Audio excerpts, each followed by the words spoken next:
السلام علیکم ورحمۃ اللہ وبرکاتہ. جی مولانا خیریت سے ہو آپ؟ وعلیکم السلام ورحمۃ اللہ وبرکاتہ. جی مولانا خیریت ہوں. اور آپ سنائیں آپ کیسے ہیں؟ جی اللہ کا شکر ہے مولانا. کچھ آپ سے دین کے بارے میں سیرت نبی پاک صلی اللہ علیہ وسلم کے متعلق کچھ سوالات کرنے تھے، تو آپ جواب دیں گے؟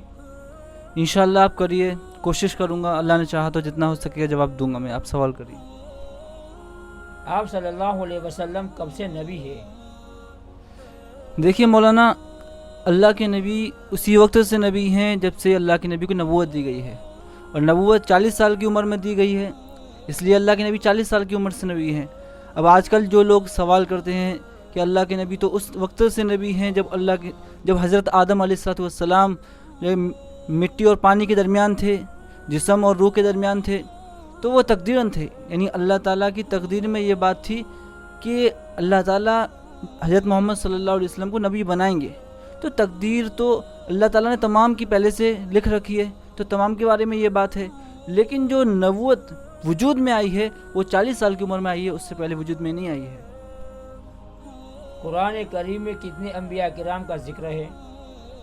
قرآن کریم میں تقریباً 25 انبیاء کرام کا ذکر آیا ہے. آپ صلی اللہ علیہ وسلم کے آباء و اجداد میں کون کون سے نبی ہے؟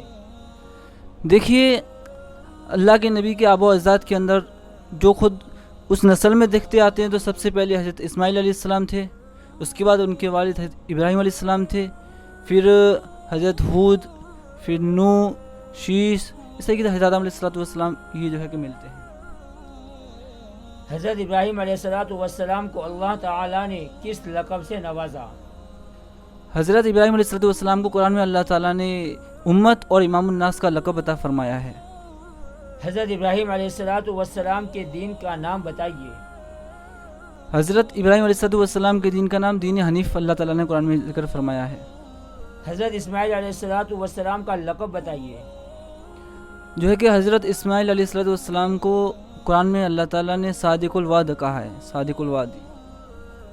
حضرت ابراہیم علیہ السلام کے دوسرے بیٹے کا نام بتائیے، اور یہ کہ ان کی اولاد میں کل کتنے نبی ہوئے؟ دیکھیے، حضرت ابراہیم علیہ السلام کے ایک بیٹے تو حضرت اسماعیل علیہ السلام تھے، اور جو بڑے بیٹے تھے وہ حضرت اسحاق علیہ السلام تھے، جن کا لقب اسرائیل تھا. ان کی نسل میں تقریباً 3000 انبیاء کرام علیہ السلام مبعوث ہوئے ہیں. حضرت اسماعیل علیہ السلام کی شادی کس قبیلے میں ہوئی؟ جرہم نامی قبیلے میں ان کی 2 شادیاں ہوئیں. پہلی بیوی سے انہوں نے ان کو طلاق دے دی، دوسری بیوی کو انہوں نے رکھا، اور ان سے تقریباً 12 بیٹے ان کے جو ہے کہ پیدا ہوئے. آپ صلی اللہ علیہ وسلم کن میں سے ہے، بنو اسرائیل یا بنو اسماعیل میں؟ جیسا کہ ابھی میں نے کہا کہ بنو اسرائیل میں سے جو اسرائیلی جو نبی آئے ہیں وہ مبعوث ہوئے ہیں، اور حضرت اسماعیل علیہ السلام سے صرف اللہ کے نبی آئے ہیں آخر میں. تو بنو اسرائیل میں سے ہیں اللہ کے نبی، بنو اسماعیل میں سے، بنو اسرائیل میں سے نہیں ہیں. آپ صلی اللہ علیہ وسلم کے آباء و اجداد میں سے کتنی پشتوں کے نام معروف و مشہور ہے؟ دیکھیے، آپ علیہ السلام جو ہیں ان کا جب سلسلہ نسب دیکھا جاتا ہے تو اللہ کے نبی کا سلسلہ نسب یہ عدنان تک محفوظ ہے.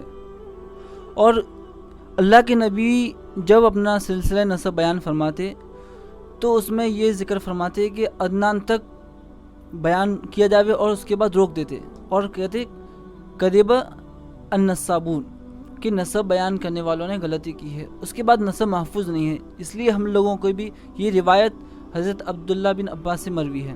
اس لیے ہم پر بھی یہ ضروری ہے کہ ہم بھی اللہ کے نبی کی نسب کو وہیں تک بیان کریں جہاں تک جو ہے کہ مستند ہے اور صحیح روایتوں سے ہم تک پہنچا ہے. زیادہ بیان کرنا وہ جو ہے کہ مستند نہیں ہے، اس لیے ہمیں صرف عدنان تک بیان کرنا چاہیے. جیسے کہ اب دیکھیں کہ اللہ کے نبی کے والد صاحب حضرت عبداللہ تھے، پھر عبد المطلب، پھر ہاشم، عبد مناف، اس طریقے سے قصی اور مرا، بہت سارے جو ہیں عدنان تک ہم کو لقب بیان کرنا چاہیے. نعم. آپ صلی اللہ علیہ وسلم سے پہلے جو نبی بھیجے گئے ان کا نام بتائیے. دیکھیے، آپ علیہ السلام سے پہلے جتنے انبیاء بھیجے گئے ہیں قرآن میں اس کی کوئی تعین اور کوئی متعین نہیں ہے کہ کتنے نبی آئے ہیں، کتنے انبیاء آئے ہیں۔ ابھی اس سے پہلے آپ نے جو سوال کیا تھا کہ کتنے انبیاء کا ذکر ہے، تو بتا دیا تقریباً 25 انبیاء کا ذکر ہے۔ تو جس چیز کو قرآن میں ذکر نہ کیا گیا تو ہم اس میں آج کل جو ہے پٹو ہانک کر اس کو بیان نہیں کرنا چاہیے ہمیں، کیونکہ اللہ تعالیٰ نے خود قرآن میں ارشاد فرمایا وَلَا تَقْفُ مَا لَيْسَ لَكَ بِهِ عِلْمٌ، کہ تم اس چیز کے پیچھے مت پڑو جس کا تمہیں علم نہیں ہے۔ تو یہ چیز ہمیں جب تعین طور پر معلوم نہیں ہے تو ہمیں بھی بیان نہیں کرنا چاہیے کہ کتنے انبیاء کرام جو ہے تشریف لائے، ان کی تعین نہیں کر سکتے ہم۔ عرب میں بت پرستی کی شروعات کس نے کی؟ دیکھیے، عرب میں ایک بڑا پیشوا سمجھا جاتا تھا جس کا نام تھا عمرو بن لوہی۔ یہ ایک مرتبہ شام کے سفر پر روانہ ہوا، اور شام کی جو سرزمین تھی یہ انبیاء کی سرزمین سمجھی جاتی تھی۔ تو اس عمرو بن لوہی نے وہاں پر بت پرستی کرتے ہوئے دیکھا، تو اس نے سوچا کہ یہی شاید برحق چیز ہوگی، تو وہاں سے ہبل نام کے ایک بت کو لایا اور اس نے خانہ کعبہ میں رکھ دیا۔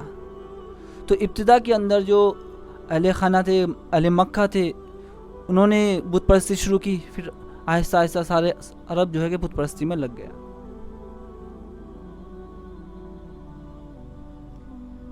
آپ صلی اللہ علیہ وسلم کی پیدائش سے 25 دن پہلے کون سا واقعہ پیش آیا؟ دیکھیے، اللہ کی نبی کی پیدائش سے پہلے جو عام الفیل، جو اصحاب الفیل کا واقعہ ہے، جو قرآن میں کہا گیا الم تر کیف فعل ربک باصحاب الفیل، تو یہ جو واقعہ ابرہہ بادشاہ آیا اور کعبے کو ڈھانے کی نیت سے آیا، پھر اللہ تعالیٰ نے جو ہے کہ پرندوں کو بھیجا، جو ہے کہ پرندوں نے ان میں گولی کی طرح کنکریاں پھینکی، جو یہ واقعہ جو ہے یہ پیش آیا تھا۔ آپ صلی اللہ علیہ وسلم کے دادا، دادی، نانا، نانی کے نام بتائیے۔ دیکھیے، اللہ کے نبی کے دادا کا نام عبد المطلب ہے، دادی کا نام حضرت فاطمہ ہے، نانا کا نام وہب ہے، اور نانی کا نام برہ ہے۔ آپ صلی اللہ علیہ وسلم کے والدین کے نام اور ان کے قبیلوں کے نام بتائیے۔ دیکھیے، والدین کا نام، دیکھیے اللہ کے نبی کے والد کا نام حضرت عبداللہ تھا، اور ان کا قبیلہ بنو ہاشم کہلاتا تھا، خاندان قریش تھا، اور جو والدہ تھی حضرت آمینہ، یہ قبیلے بنو زہرہ سے تعلق رکھتی تھی۔ آپ صلی اللہ علیہ وسلم کی پیدائش کون سے سال میں، کس مہینے میں، کس دن اور کس وقت ہوئی؟ دیکھیے مولانا، آج کل اللہ کے نبی کی جو پیدائش مشہور ہے وہ 12 ربیع الاول، جو لوگ آج کل کہتے ہیں 12 وفات، جو خوشیاں مناتے ہیں، تو 12 ربیع الاول مشہور ہے، لیکن 12 ربیع الاول مستند نہیں ہے۔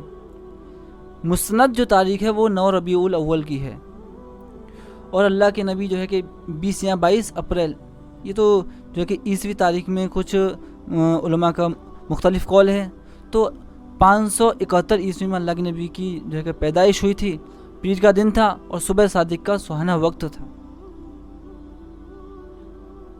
جی مولانا، بہت بہت آپ کا شکریہ۔ اللہ تبارک و تعالیٰ کو جزائے خیر عطا فرماوے۔ اللہ پاک آپ کے علموں میں عبروں میں اللہ پاک خوب برکت عطا فرماوے۔